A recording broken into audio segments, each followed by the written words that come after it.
Good morning kasamang Jimmy Salita. Salamat sa iyong ngayong umaga. Ito po ay alinsunod sa aming program of instruction sa National Police Training Institute, ang Enhanced Community Immersion Program. Wherein ito po ay kami ay pumupunta sa mga barangay to give lectures, dialogue with the population within the barangay area. Saka of course yung meron pa yung mga lectures na para sa barangay justice system, techniques how to subdue criminals or violators, and many more. And ang pinakabuod nito ay PNP natin ay dapat makisalamuha sa komunidad. Kasi naniniwala kami na walang progress ang isang area o isang community kung walang peace.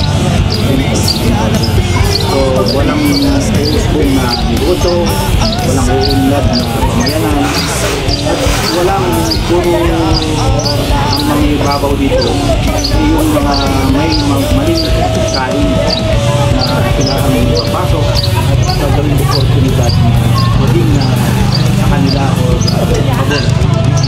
Ibig sabihin, yes, actually that is the main motive or main objective of this activity, being closer to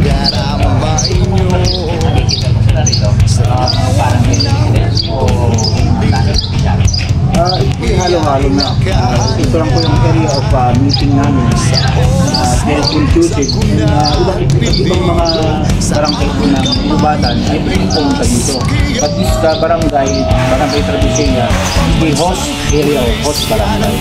Andito po yung mga opisyalis nila, barangay at ibang opisyalis ng mga barangay na katabing barangay. From Tradisenya, maglilibot pa kayo sa ibang kapang barangay. Yes, actually this is every class or leadership courses or mandatory courses of RTC Vibe as a program like this kasi embedded to ito sa program of instruction. What particular highlights na ito nga po, we will be weaponizing or bibigyan namin ng lecture para may dagdag kaalaman ng ating mga barangay tanod, barangay officials when it comes to barangay justice system, mga basic ng how to subdue criminals, and many more. Karagdagan na idea nila ito para sa pag-perform nila ng kasos na lakan.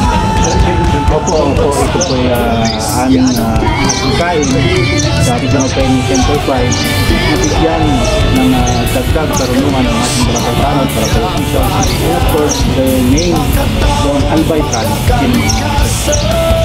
So mga research person natin po ay galing po sa ating mga estudyante police students ng senior research course, and of course my personnel in the Police Regional Training Center 5, and I myself in the lecture on what is rock or enlighten them with the questions na kailangan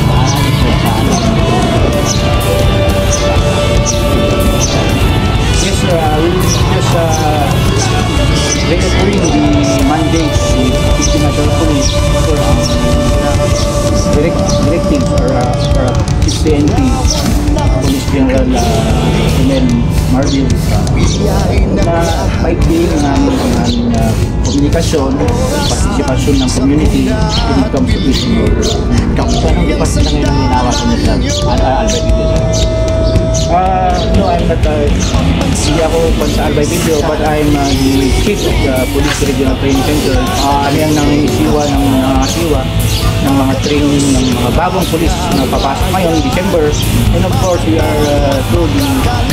still the main training center or training arm of the Philippine Police. Last na lang sir, mensahe na lang po sa mga barangay, mga barangay officials sa napupunta kami. Of course, sana ma-motivate sila na pumunta kahit hindi sila taga Travesilla or kahit sa malalapit. Open po ito. This is not just limit to one barangay, but every barangay should have the initiative to join the Barangay Travesilla this whole day. This is 2 days. 2 days. Thank you so much, sir. Salamat po lang po. Nakita ulit naman tayo. Nagkita-kita noon.